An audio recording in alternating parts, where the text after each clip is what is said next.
Good afternoon and welcome to our chemistry lesson today. This is Sir Alex Ambassador, your chemistry teacher for today and most probably for the whole of this holiday. Thank you for joining in. Thank you for joining in. I always say you start by telling me how you can hear me, if you can hear me very well, or it's good to tell me that you can hear me or not so that we can proceed. Those who are already in class, I'm glad and I'm happy to invite you once again so that you can join me in this particular noble task. You are on that side listening and receiving information from me. I'm here and very happy to deliver information to you. Can you hear me? I believe so. So today's topic, we are going to learn on three main things which are or is the core of chemistry. If you don't know what I want to teach today, then you will have a very big problem handling other topics. And this is the issue of chemical symbol, chemical formula, and chemical equations. Why am I saying so? I'm saying so because for you to study any other topic in Form 2, in Form 3, and in Form 4, you must be writing chemical formulas, chemical equations, which if you have a problem with it, then you have things. But let's start at the basics. Our chemical back in those days, like 40 years ago, told us that if you work on this, then you will have no problem ahead of the other topics. And that's what I want to use today.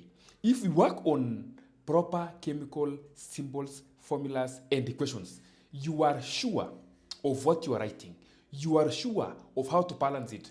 I assure you, you will never have a problem in the topic of salts. You will never have a problem in any topic that requires you to write chemical equations. I had requested that if you can hear me, if I'm audible, if just say yes somewhere there, then you give me the confidence to proceed. Are we together? Chemical symbols are learned in Form 1. Topic in Form 1, chemical symbols. You are given the most basic symbols of elements, that is just the first 20 elements. Important that we check through it. Then chemical in Form 2. If I ask you to give me the formula of an element, that one will be called chemical symbol. But if it is for a compound like sodium carbonate, that one is said to be chemical formula. Then from there, if it's an equation, this and this reacts to give this, then that one we call it chemical equation. Are you together? Can we proceed? Yes. So, Nasra, you've confirmed that you are there with us. Thank you. Margaret and Jerry, thank you for following with us. And this topic is practical. It is practical, meaning as I'm doing what I'm doing here, as I'm discussing what I'm discussing, you should be there with a pen and a paper to be writing what I'm saying. Uko na kalamu? Na karatasi? Yes or no? The answer is it should be yes. If you don't have, just call someone to bring you a piece of paper and or your notebook, because we have to write them down. Sawa sawa.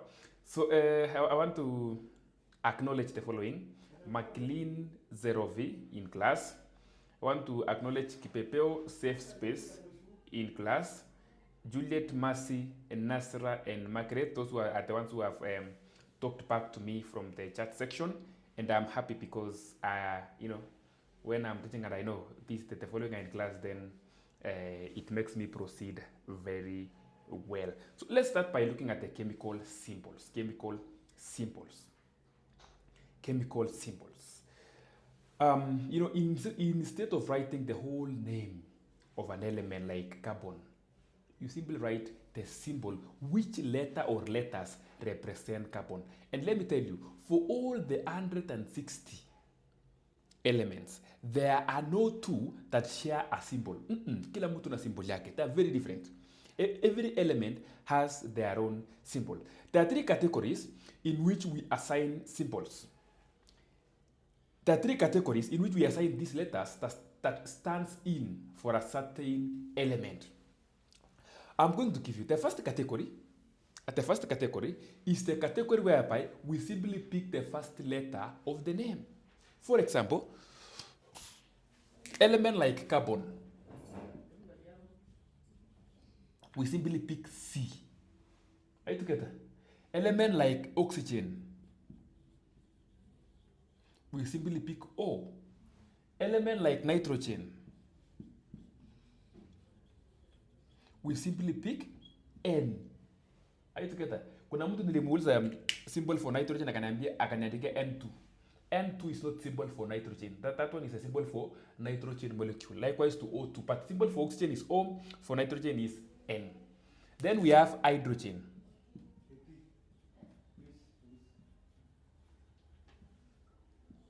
Hydrogen. So these ones are the examples of elements whereby we simply pick the first letter of the name. It becomes the chemical symbol. That is the first category. I want us to get to the second category. I know these things, you know them, but we are just doing it for so that when we get to chemical formulas, you are aware of what we are talking about. Those new members who are getting to class, please make sure you talk to us, make sure you greet us there. We are happy. We are waiting for your greeting so that we can respond to you. I hope you can see my board. I hope you can see what I'm writing on the board. Yes, the second category is the category whereby we pick the first letter and any other letter, which can be the first and the second, or the first and the third, or simply the first and any other letter of the name. For example, calcium.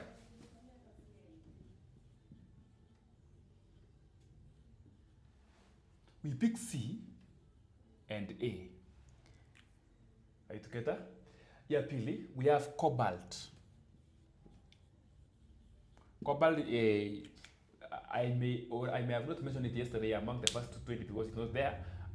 Cobalt, we write capital C, small o.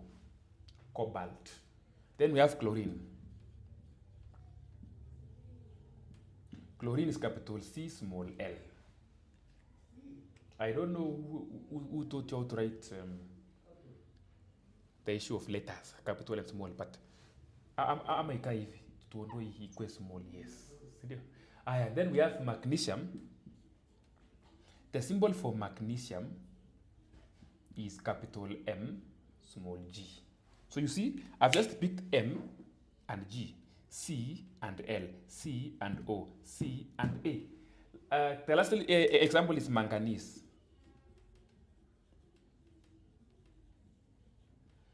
Most people, students who are infant in chemistry, confuses magnesium and manganese in terms of symbols. Unajua Mg, hii ingine hatuchukui tena Mg, tunachukua capital M, small n. That is manganese.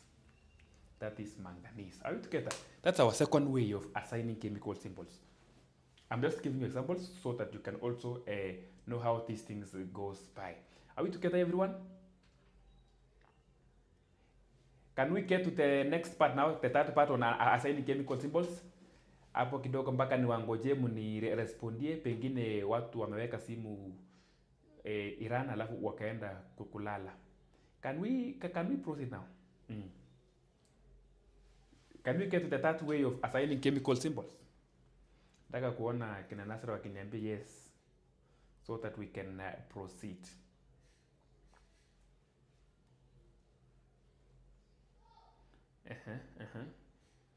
Nice.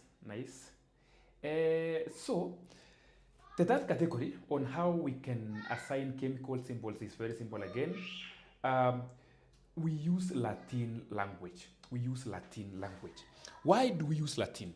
Nobody may question this, but it's good to know.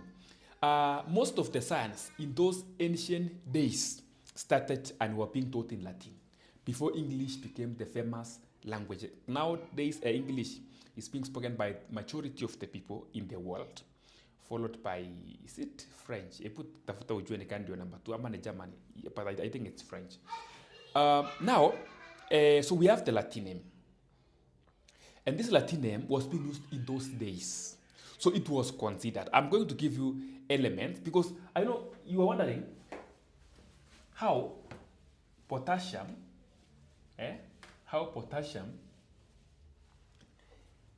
inaandikwa hivi potassium,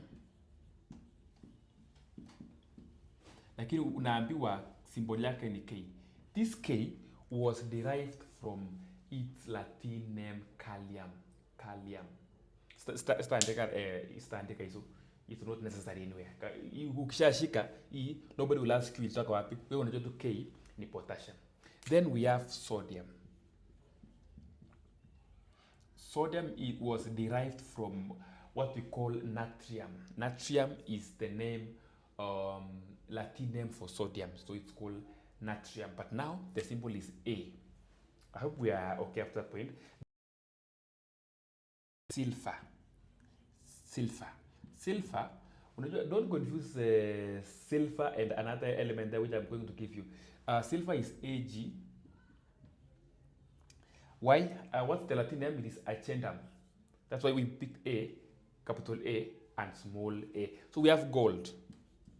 If you participate in Olympics, you can run and be position 1. You can get a gold.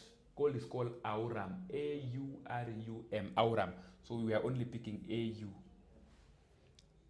Aurum inaandikwa hivi.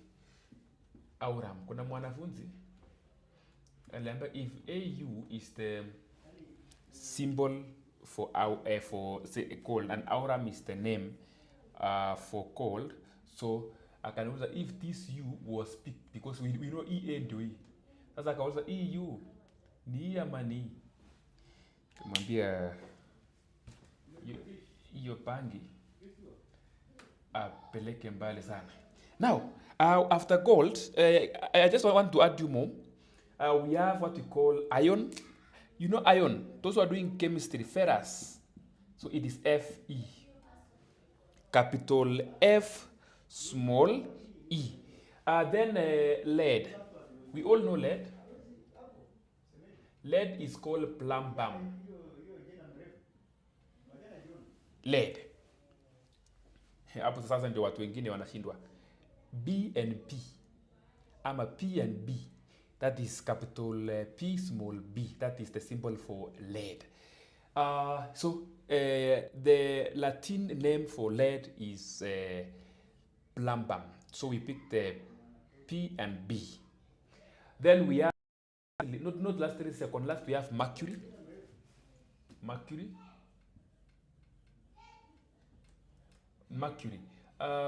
Mercury is capital H, small g. Wale mnasomanga ya physics mnajuanga millimeters of mercury. It comes from the word hydragiram. Hg. Lastly, copper.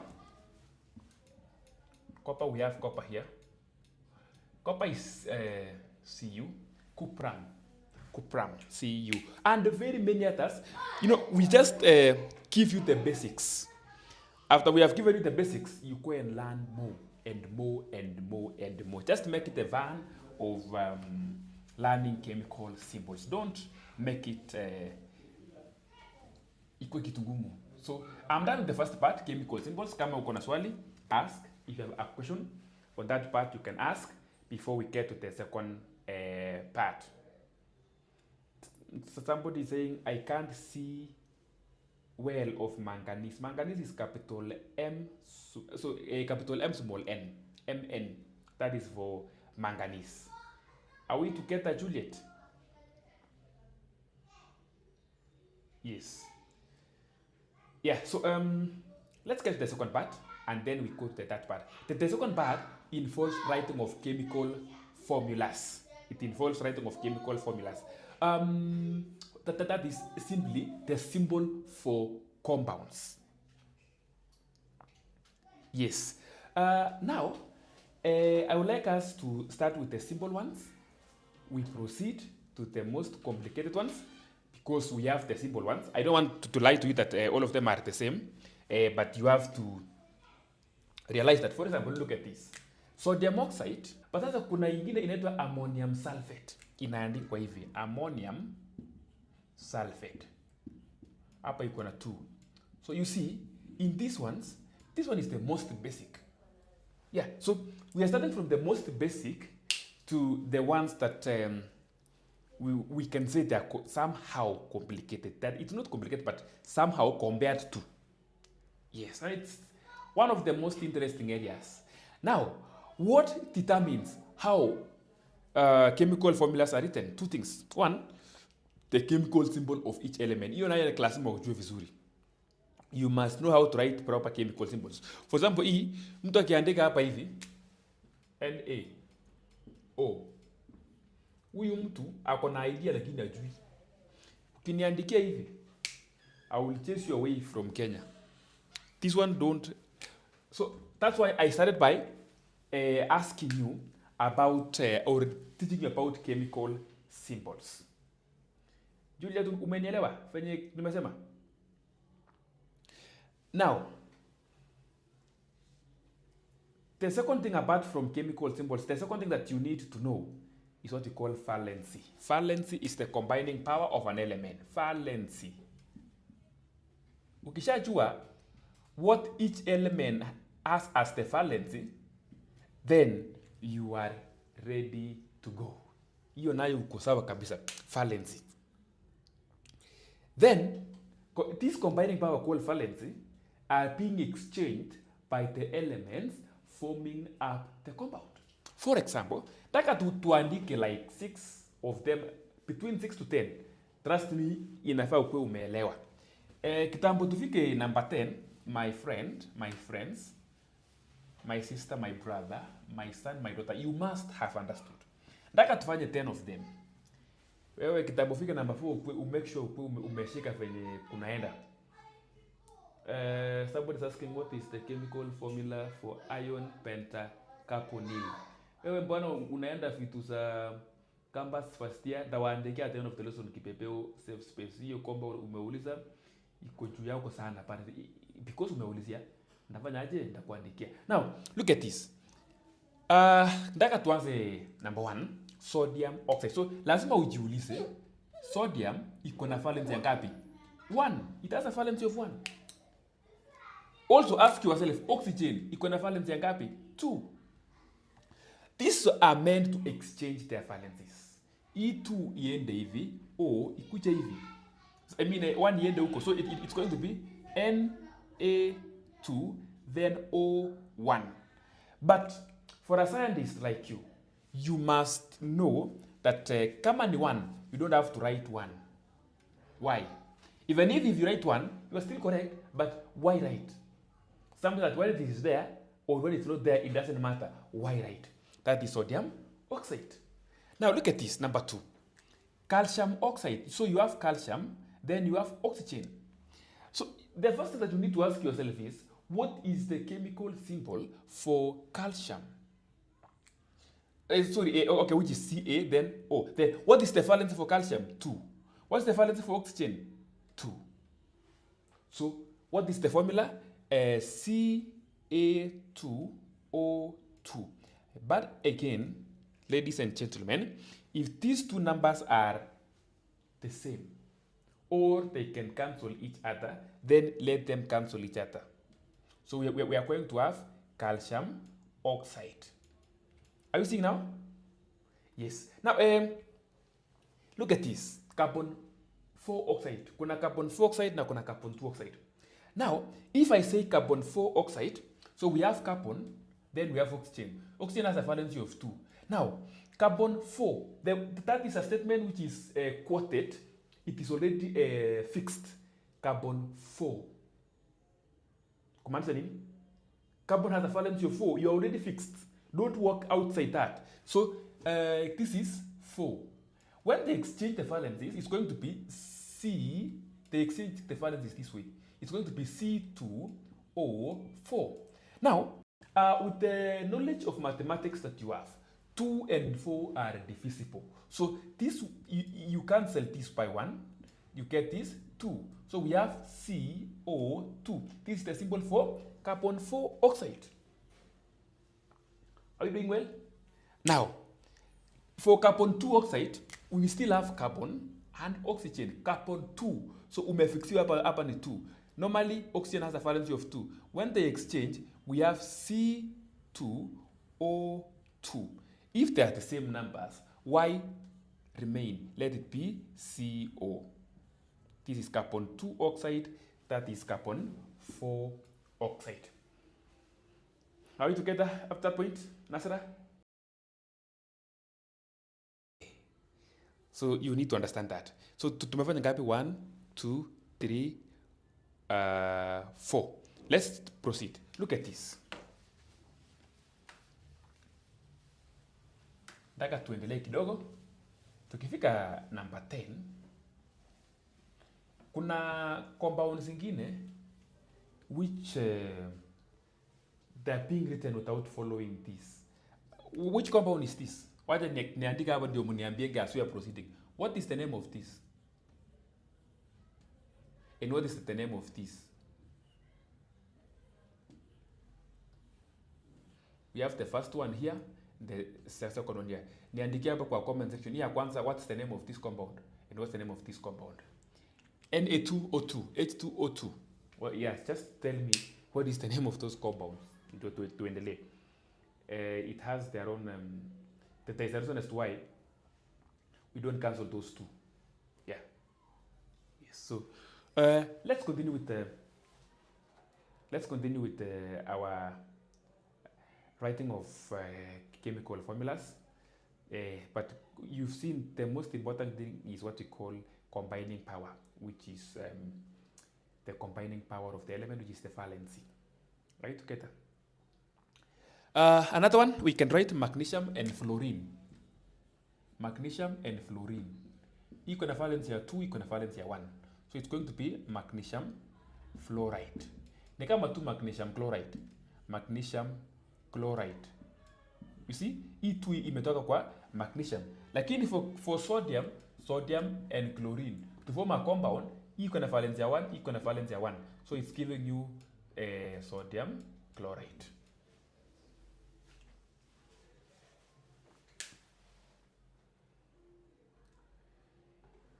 Sawa. Tuendelee vizuri. Keep on giving me the answers to this. I will read. Niambie 1 ni gani, 2 ni gani. Ndio sasa I will tell you. So otherwise we are proceeding with the writing of chemical formulas. Thank you, Beverly, for saying that you are in class. Sawa kabisa. But just a reminder before nisahau, kesho from what time now? Is it 11 or 10? We will be having mole, part 2 of the mole.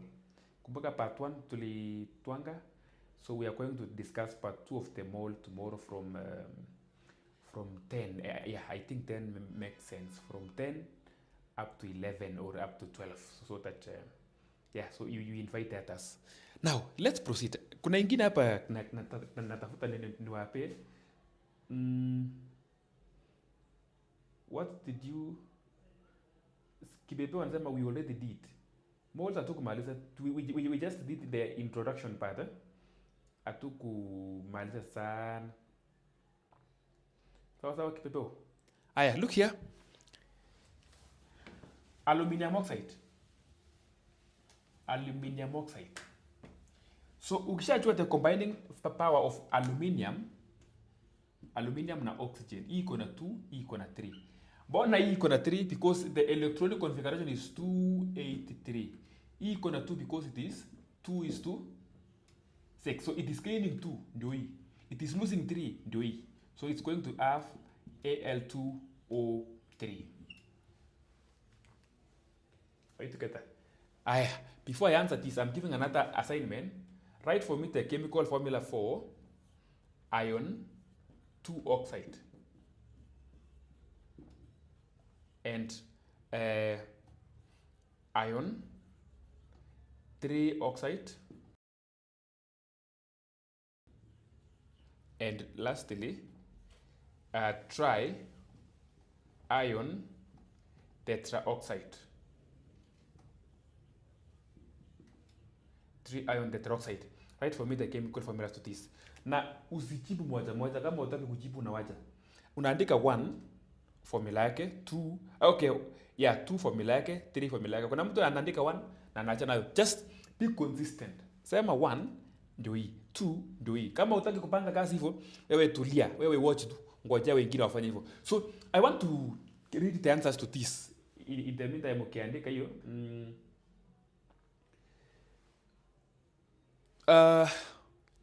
ya kwanza, it is known as sodium peroxide.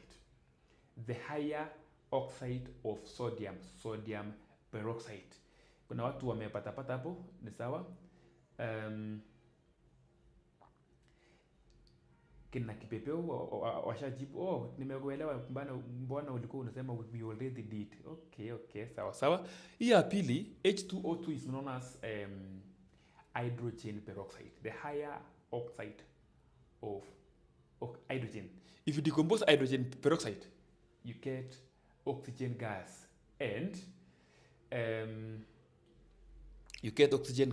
and water. I think that's in order. Now, I'm waiting for you to give me the 4 formulas to this. Ndio niendelee na sasangu pale.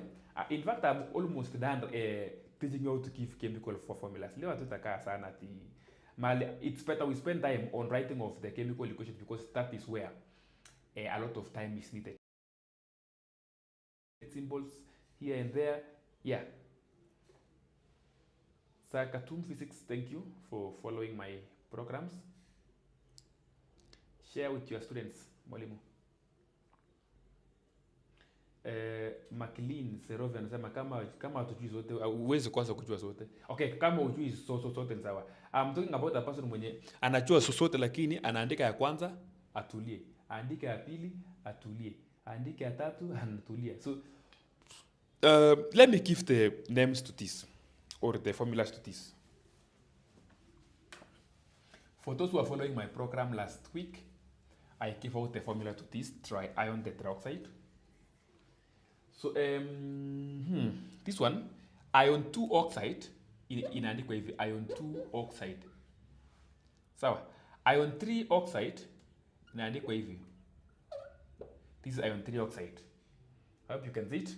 3 ion tetraoxide inaandikwa Fe3O4. All these are oxides of iron. Tuko pamoja. Beverly ndio amefuata hizo sheria na ameipata vizuri. Thank you. Can we clap for Beverly?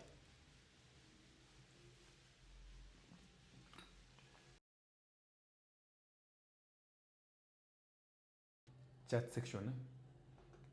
Na mtafutia nini? Iko kweli? Mimi sioni. Okay, maybe my laptop haina, lakini si ati hakuna. Sawa. Can we proceed now? I hope you can see venye nimeandika hapa. Now, most of these iron oxygen, sodium oxygen, hydrogen, sodium 2 elements. Sasa nataka tuingie the ones that has more than one element. By the way, which compound has have more than one element? Oh, Bernard Moya amejua jinsi ya kupiga makofi kwa ni sawa. Kumbe maybe ni mimi ndio sisijui. But anyway, ni sawa. Just think of the elements, compounds which have more than 2 elements, like sodium carbonate. So one thing that I need to say is that for you to write a compound of an element that has more than 2 elements, then you must use a radical. You must use a radical to write the same. And look here. Nataka tu niandike examples 4 ama 5 ikienda sana. Then from there you ukwe umeelewa. Because I will pick various that requires various concepts. Na each example has its own concept. Haya.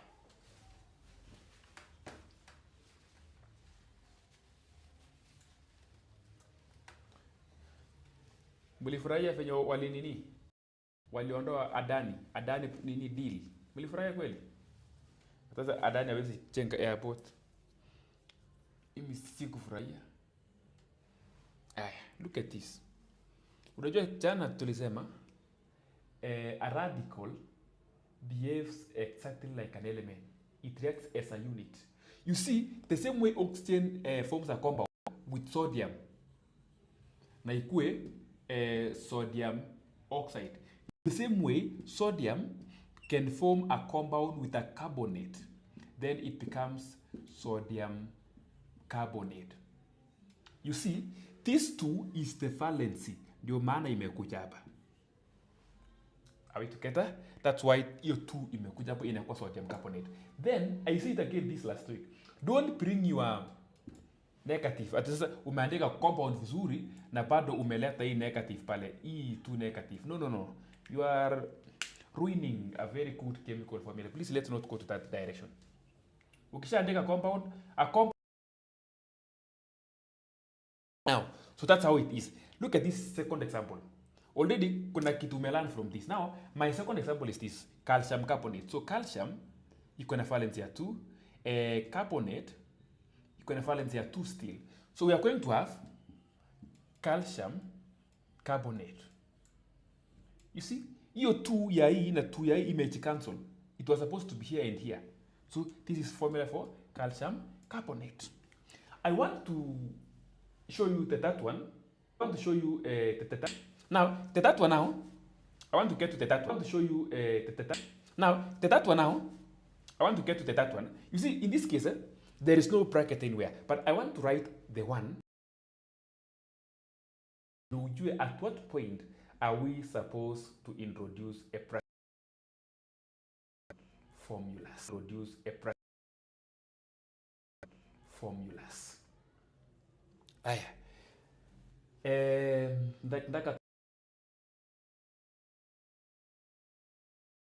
Nataka tufanye ya sodium hydroxide pia aina bracket, lakini nataka uone. Let me use sodium hydroxide and calcium hydroxide.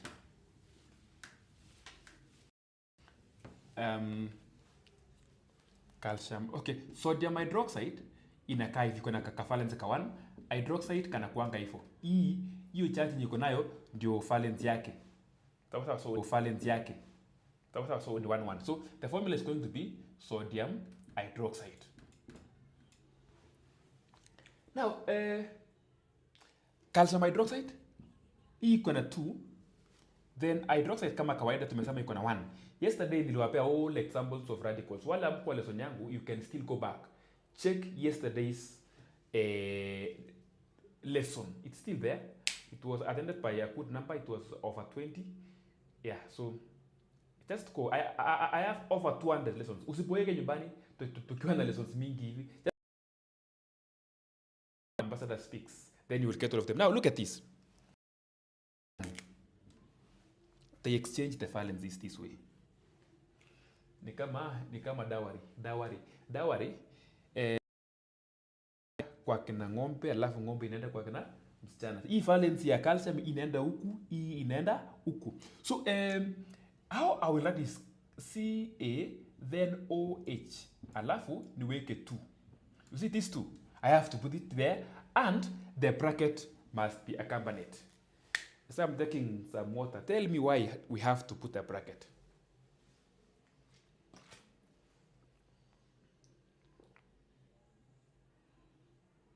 McLean 0, futa hiyo kitu before watu waone. Sawa.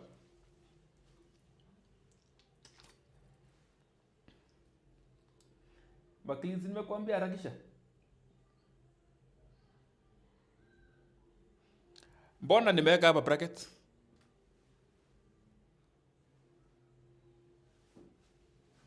Muniambe tu, why did I have to put brackets there? In the meantime, as you are telling me that, I want I want all of you write for me the chemical formula of aluminium carbonate. Aluminium carbonate. Aluminium carbonate. Aluminium carbonate. Wakati nangojea mniambie hapa tu na hapa sitaweka. Oh, sorry. Mbona nimeweka hapa bracket hapa na sitaweka pale?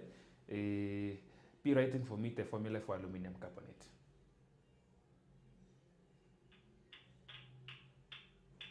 Ndio sasa tukishamalizana. By the way, we still have only 2 or 3 examples, and then tuingie chemical equations. Chemical equations, we are only going to write 10 of them.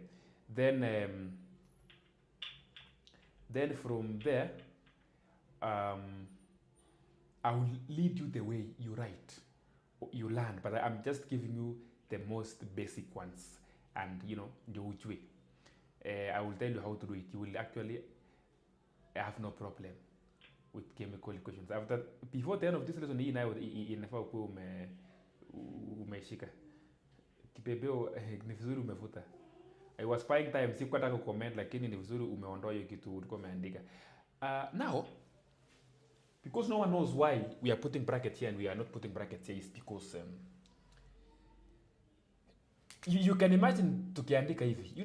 When we were defining radicals, tulisema it reacts as a unit. So these two should never be separated. Ukiandika hapo 2 bila bracket, then it means you have only assigned these 2 to hydrogen, which is very wrong. But you are supposed to put bracket to show that these 2 is affecting both the oxygen and the hydrogen. Right together? Yes. So we are writing the formula for aluminum carbonate.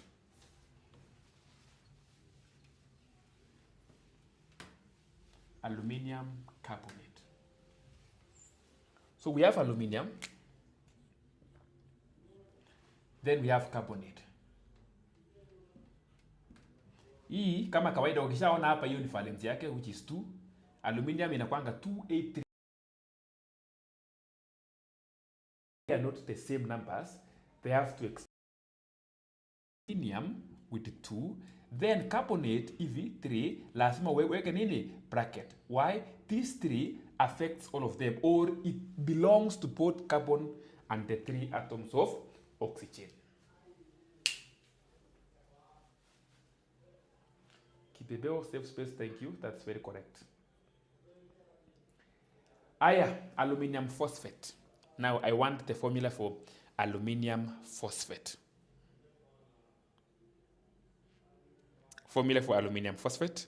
Then twende ya mwisho. After aluminium phosphate, tutaenda ya mwisho, a compound formed by radicals only. Yani, it's a radical and an element. Radical and an element. But ndaka tuandike compound yenye, that compound is made up of 2 radicals. But aluminium phosphate is what I'm waiting for you to write for me. Aluminium phosphate.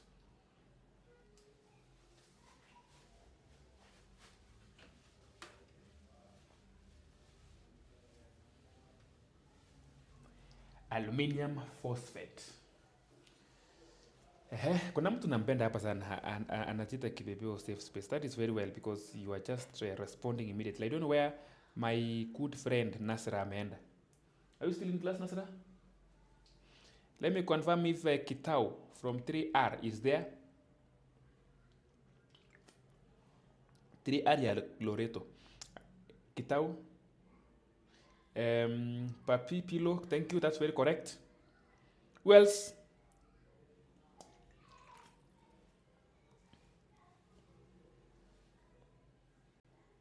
Sawa. Yesterday we said, aluminium is in the Al. Phosphate inakwanga PO4, 3 negative. Iko na valence ya 3, iko na valence ya 3. So when they exchange the valences, it cancels each other. So we have AlPO4. Nice. Beverly, thank you again for giving that correct answer. That's great. That is great. Now, I'm requesting for a compound that is made up of 2 radicals. And these 2 radicals, one should be positive, the other one should be negative. I think umeona venye mimi nimeandika. There are no 2 compounds. Okay, there is no compound that is formed by both cations or both anions. Unless under a special case, which is very rare.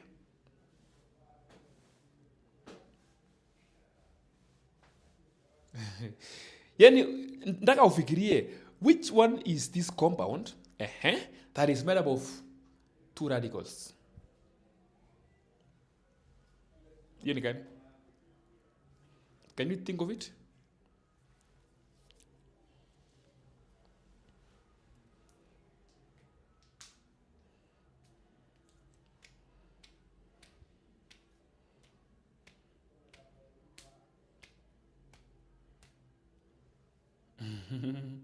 Sawa, ni kama hakuna mtu amefikiria. Let me write it.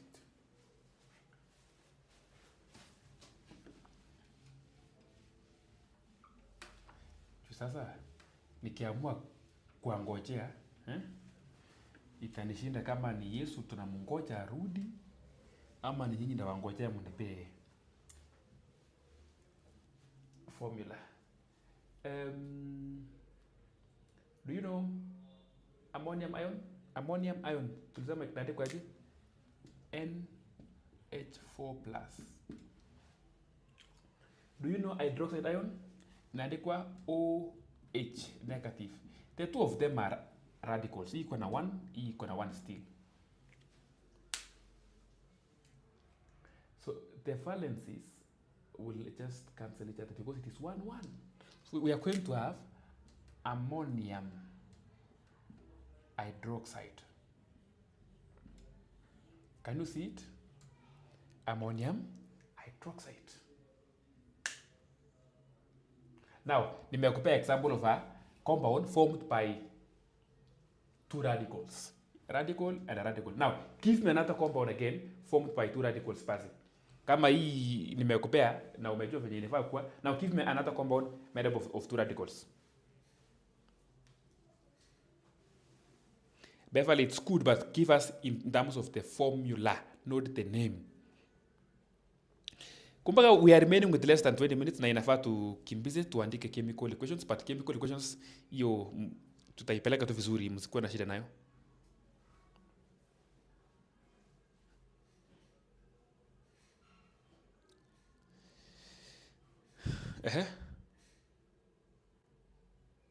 Sawa sawa. Ndaandika tu moja alafu tuachie hapo. Then we look at the chemical equations. Ndaandika tu kamoja tu. You know, I'm buying time nione kama kuna mwenye. Yes. I think I've gotten. And that is what I will use from Kipepeo. Amesema ammonium carbonate. Very well.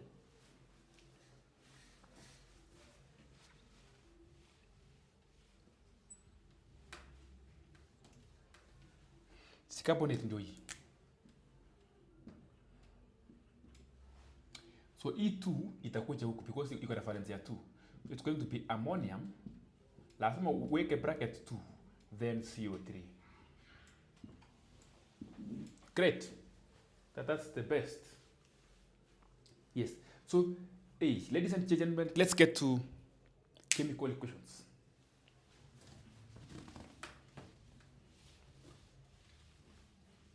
Tumekaa sana.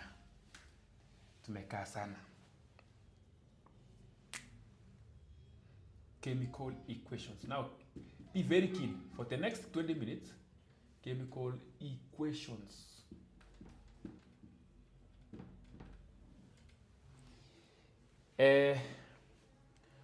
One plus 3 should give us 4.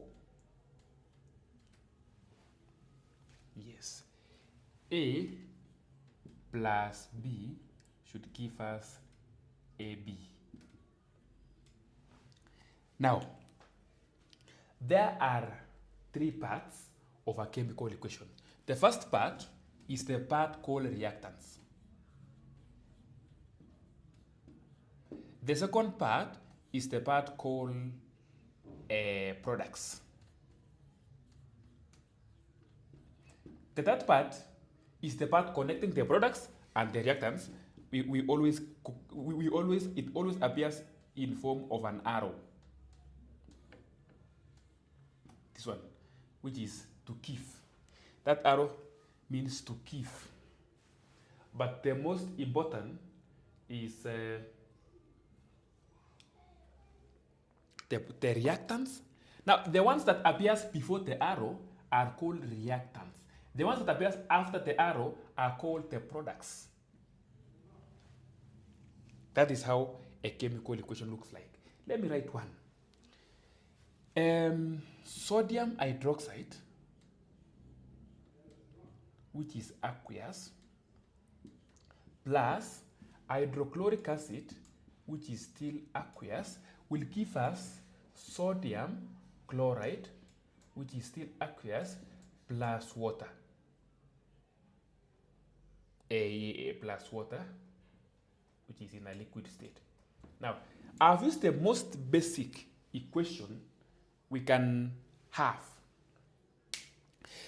This basic equation that I've used it, this is just a base and this is an acid. When they react, the process of reaction of a base and the acid, we call it neutralization. And therefore, it gives neutral products. It gives neutral products. Sodium chloride is a salt, which is neutral. Water is a neutral substance. Now, sodium hydroxide and HCl are called reactants. Now, the others, which is sodium chloride and water, they are called products. There are 3 things that you need to fulfill for us to mark for you. And I want to challenge you, and please get challenged. If I try to challenge you, please get challenged. Nataka, pick your file, if at all you have it. If at all you have your file, I'm saying pick your file ya chemistry kama uko nayo. Unajua kuna wengine hawana. Wachana na form 1, naongea kuhusu file ya form 2 and beyond, form 3, form 4 uko. Try to count how many equations and formulas are you supposed to write before the end of the exams, and you will realize that there are very many. If you master this art, you are 30% ahead. Yani umejua tu kuandika chemical equations. Hata kama ndio pekee ndio utajibu kwa mtihani, you are 30% ahead. Atuchaongelea sasa ile unaambiwa state 2 uses of oxygen, hizo vitu za watoto wa nursery. So I hope you are getting this. Now, there are 3 things. 1, correct products. Sawa? Usituambie sodium hydroxide plus HCl will give us sodium chloride plus hydrogen gas. Z. You utanguka. You must give us the correct products. Number 2, use correct chemical formulas.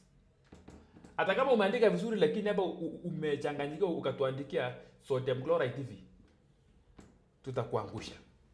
Use the correct chemical formulas for both the products and the reactants. Number 3,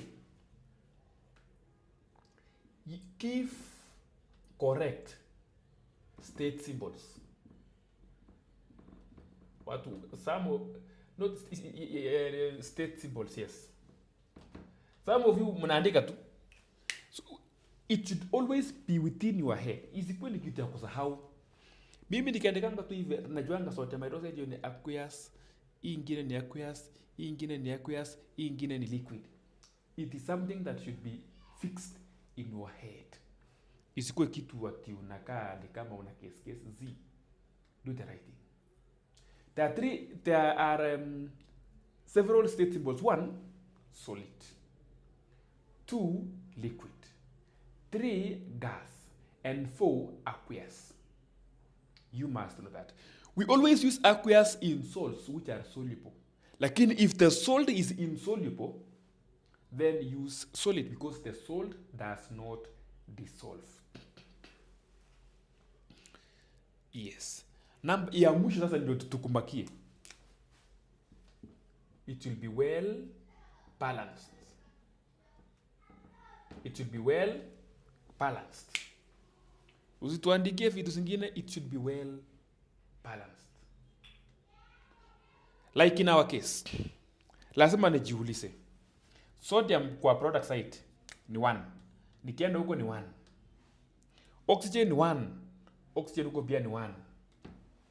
Hydrogen ni 1. 1 plus 1 hiyo ni 2. Kufika huko ni 2. Chlorine ni moja, chlorine ni moja. I will say that question is self-balanced. That question is self-balanced. So follow this. Anytime you are writing chemical equations, make sure you know how to yani ukiambiwa this and this reacts inakupanga nini. I will spend 2 minutes after this to explain something. Use correct chemical formulas. Usituandikie anywhere a wrong chemical formula, you will be ruining yourself and you may miss the correct score. Give correct state symbols. Usiweka hapa solid na inafaa ikuwe liquid. Be aware. And only this one you will only do it when you learn how to do it. Hapa balance. Na ukiona equation inakataa kubalance, anytime you try to balance a chemical equation that you've tried, imekataa, there are two things involved. Either you have given the wrong products or some of the formulas are not correct. Lakini kama umeandika vizuri, balancing becomes easier. So balancing becomes difficult if the equation is wrong. Are we still together? Are you following me? Kama tuko pamoja niambie, just confirm that we are still together. Nataka tufanye examples zingine 3-4. Alafu tuendelee. But before that, let me say this. In form 1, pale kwa topic ya acids, bases and indicators. That is where you got to learn about more than 5 products. Beverly, thank you, and McLean Zerovi, thank you for confirming that we are.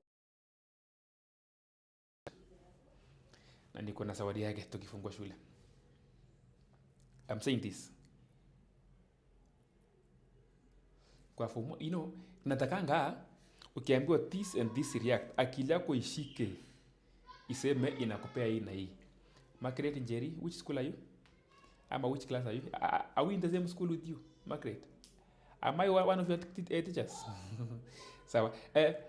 Inafaa tujue ukipewa metal and water inakupea nini? Metal hydroxide plus nini? Hydrogen gas. Ukipewa metal and acid inakupeanga salt and hydrogen gas. No teacher would ever spend his or her time hizi vitu mingi, anakupeanga basics. The rest tukutane kwa mtihani. For sure. Yani anakupeanga tu the basics. Examples zingine siko kwa KLB, siko kwa masterpiece, siko kwa top notch, siko kwa mahali mingi many other revision books. It's about you now to get out of your comfort zone na kujiambia nataka niandike chemical equations. By the way, I am challenging you. After this, go and write 100 chemical equations. Ukipata moja imekushinda, please bring it to my attention. Nione hii ni chemical equation gani imeshinda mwanafunzi wangu mwenye nimemfunza hivi yote. So in form 1 you are getting very more. Listen here. Isn't it in form 1 that you are told what are the products formed when metal and water react? Ukaambiwa inakupea nini? Inakupea metal hydroxide plus hydrogen gas. For example, sodium and water itakupatia sodium hydroxide plus hydrogen gas.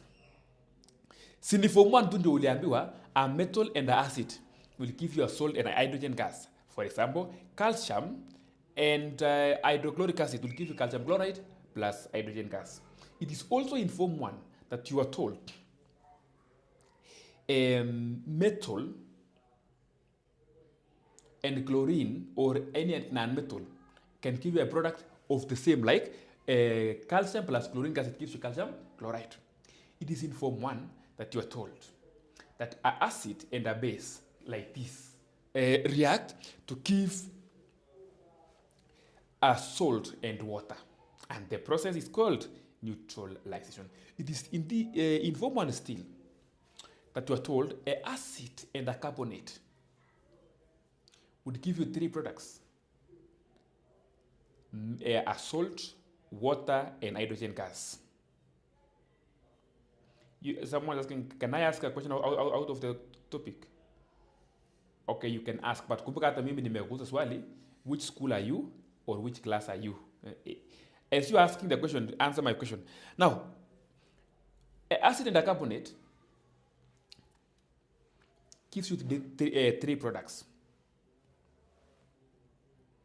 salt, water, and carbon dioxide. For example, calcium carbonate with nitric 5 acid will give you calcium nitrate, water, and carbon dioxide in Form 1, if it's in Form 1.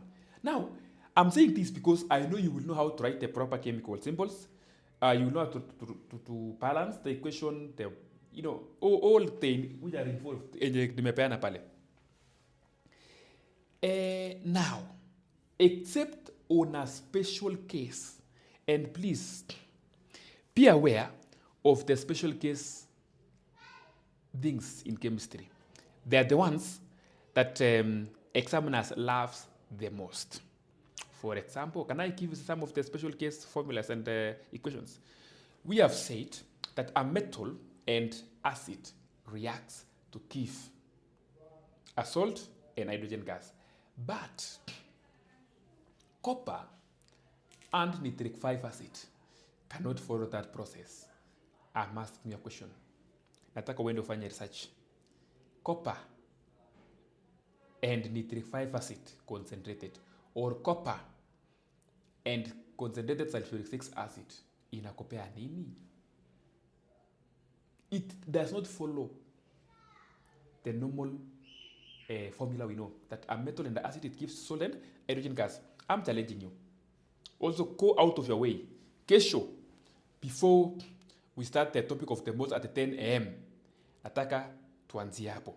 Now, another thing, was it not in Form 1 that you are told a steam and metal will give you a metal oxide and hydrogen gas, like magnesium and steam will give you magnesium oxide together with hydrogen gas? It is in Form 1, except a special case scenario whereby iron and steam will not give you iron 2 oxide or iron 3 oxide. It gives you tri-iron tetraoxide. It's also another special case thing.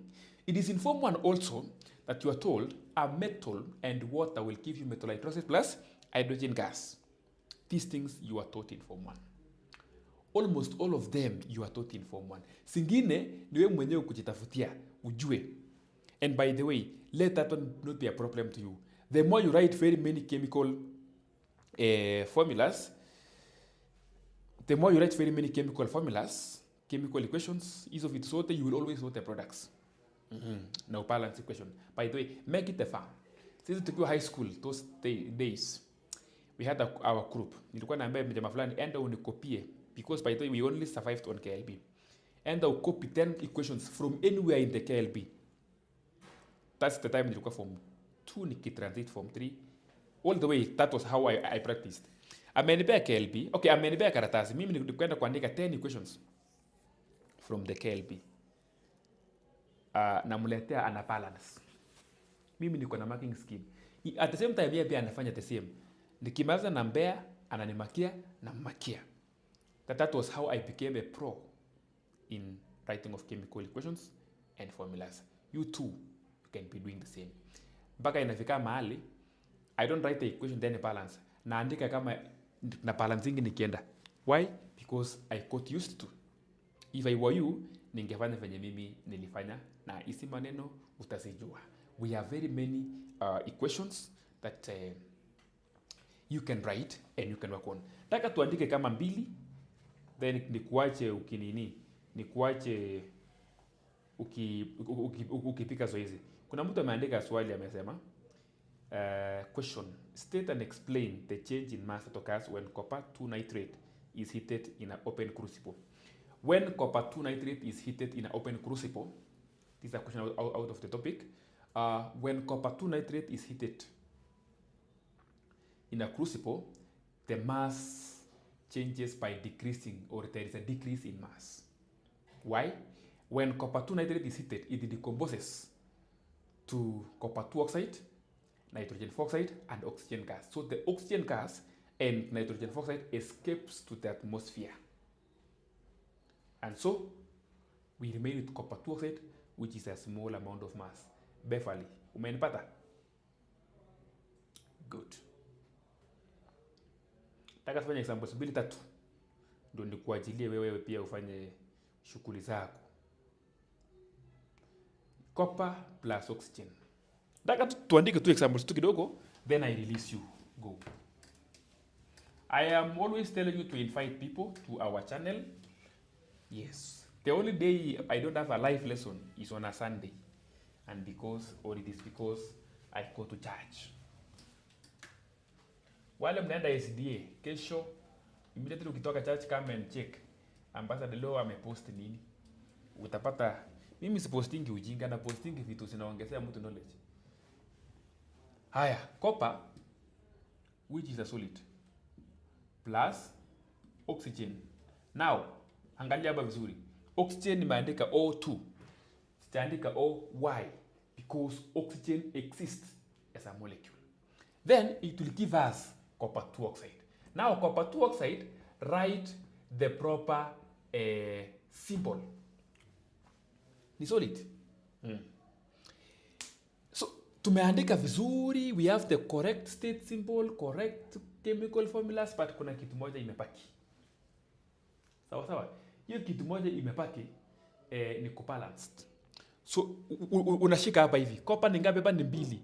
Ni moja. Huko ni moja. Hiyo unaachana nayo. Oxygen hapa ni ngapi? Ni mbili. Huko ni moja. So how to balance a compound? Unawekanga number C, oxygen ni mbili. Hiyo number leta hapa. Now, by bringing 2 here, it affects copper. So huku kwa product copper ni mbili. Now you are forced to bring 2 here. Now ukishaleta hivyo, that equation is balanced. So about balancing, it's a matter of practice.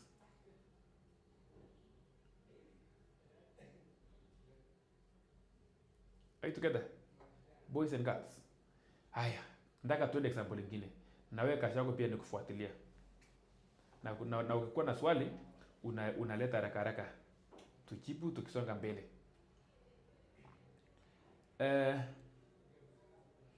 Nataka tuandike zinc plus hydrochloric acid.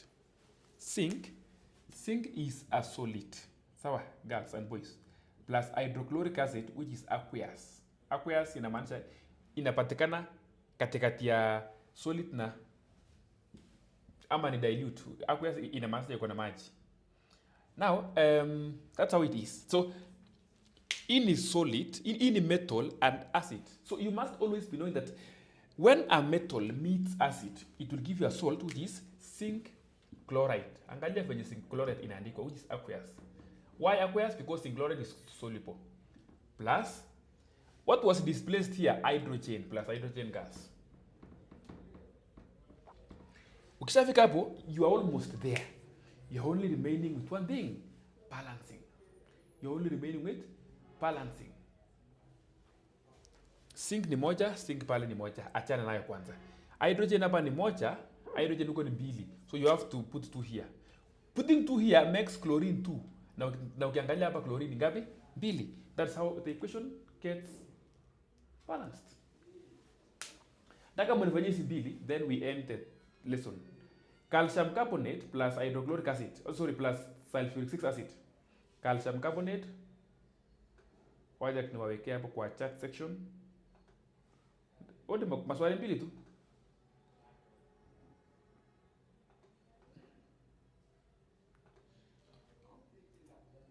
Ya kwanza ndio hiyo calcium carbonate plus dilute sulfuric acid. Write for me a proper chemical equation. Hiyo ni ya kwanza. Ya pili ndio hii.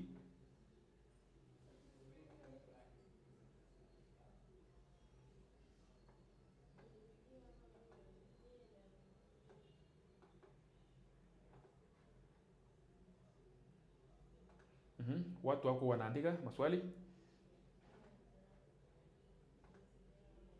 Ya pili ni zinc oxide plus dilute sulfuric acid.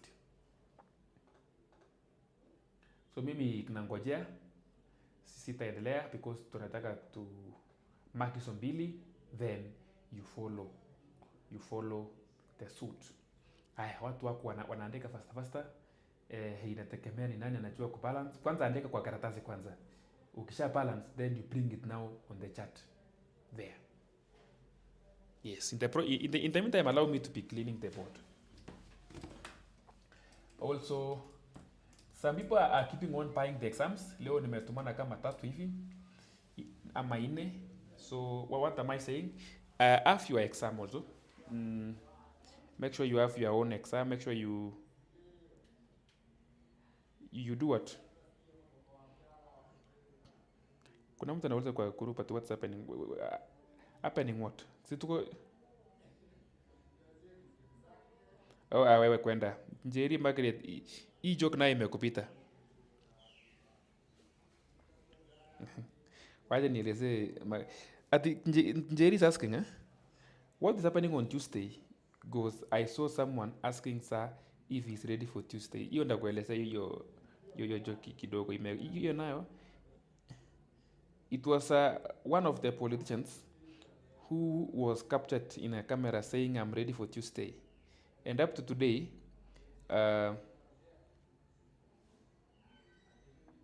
that joke is still being used.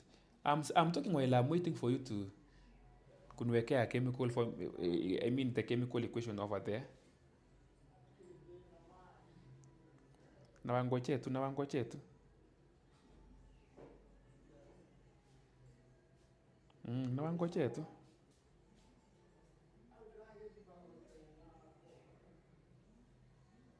Yeah, so those who want the exam, please mniambie, I will send it to where you are. Ufanye alafu any teacher can mark for you or I can mark for you. Watu wa Limuru ndaka tujuane, watu wa Limuru ndio mkuje kwa ofisi tutoape mtihani.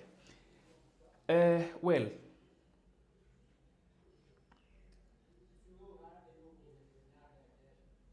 kipepeo I have your answer. Nitaandika sasa tuone. I'm waiting for one more person, alafu tuendelee. Kesho join us for malls. Don't fear to join us. Yes.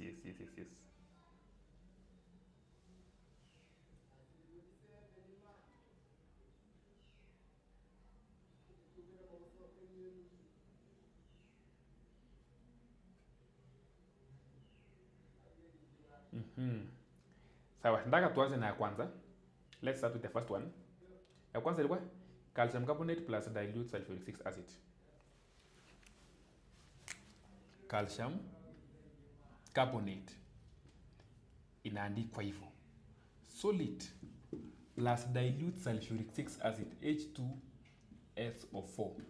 This is aqueous. Is that dilute? Yes, dilute means aqueous. To give us, I told you, a carbonate and the acid will give you 3 products. Ya kwanza, a salt, which is calcium sulfate. Hii ndaandika solid. Plus CO2. Haijatoshea pale waje tunaandike plus water, which is a liquid. CO2 nani ajui ni gas? Your role is to balance the equation now. Hiyo kitu iko tu sawa. Sasa tutaandika nini wapi? Calcium ni moja hapa, calcium huko ni moja, carbon ni 1, carbon huko ni 1, oxygen ni 3 plus 4, hiyo ni 7. 4 plus 2 6 plus 1 7, hiyo oxygen iko sawa. Hydrogen ni 2. Hydrogen pia ni 2 huko. Sulfur ni moja, sulfur ni moja. That equation is self-explanatory. Papi Pilo, I've seen your answer. Kipepeo, I've seen your second answer. Zinc oxide plus dilute sulfuric acid. Zinc oxide, which is solid, plus dilute what? Kwani kinasawa charaka? Dilute sulfuric acid. I know kuna mtu anashangaa mbona hapo umeandika solid. Wacha kuniandika hii. Hii ndaandika zinc sulfate. Lakini ndaandika aqueous. I love these 2 examples because there is something you are learning. Calcium sulfate is insoluble. Those who have learned about solubility of salts, you know what I'm talking about. Zinc sulfate is soluble, so it is aqueous. Plus, this is a base, by the way, kama ujui. This is acting as a base. Na hii ni acid. So a base and the acid will give us a salt plus water. Ladies and gentlemen, let's balance the equation. Zinc ni moja huku. Oxygen ni 1 plus 4, hiyo ni 5. Na pia huko ni 5. Hydrogen, these two are just balanced. I want to end there today. And I'm so grateful that you are, or you've learned something. If you've learned something, just say yes, yes. All of you wenye mko 10, if kuna kitu umeshika leo, just say yes, ndio nikuwe na furaha, nijua at least kuna mtu nimemfunza. Before we end the lesson, just let me see those who have enjoyed the lesson. Those comments there, ndio at least, we survive by motivation. That one will motivate us to come here tomorrow again. Now, moles. Tomorrow we will spend 1 hour. We discuss. Please have your calculator. Even me, I'm planning to come with my calculator because I need a calculator in this office. Nitakuwa natumia ku calculate hapa na pale. So, yeah. Get ready. So if I say, are you ready for Tuesday? I mean, wachana na Tuesday. I'm just asking if you are ready. You are saying what's happening on Tuesday. Nothing is happening on Tuesday. You will only learn biology on Tuesday next week, and Wednesday and physics lesson next week. We will have a physics lesson next week. We are going to arrange in a way that physics lesson comes in the morning, chemistry comes in the evening. We are still planning on that. But if it will not manage that way, then it means we will be alternating Monday, chemistry, Tuesday, IFO. Yeah, but we are trying to plan. Now, kipepeo self space, kuna swali alikuwa aliuliza what is the formula for pentacaponyl. I wanted to avoid that question because it's not actually on your side. Na hata hakuna mtu mwenye atawauliza, lakini you will just allow me to answer you. FeCO into bracket 5. Fe ion, andika ion, Fe ndio andike kwa ubao. CO into bracket 5. Wacha niandika hapa. It is a special compound that we use to write those days. Fe CO, weka bracket, weka hapa 5. That is what is called that's what we call ion pentacaponyl. I don't know kama hiyo ndio ulikuwa unauliza. Nani kipepeo. Welcome, those who have written, thank you for the lesson. Welcome, and see you tomorrow for a chemistry lesson on the mold. So you allow our producer to sign out. Blessings.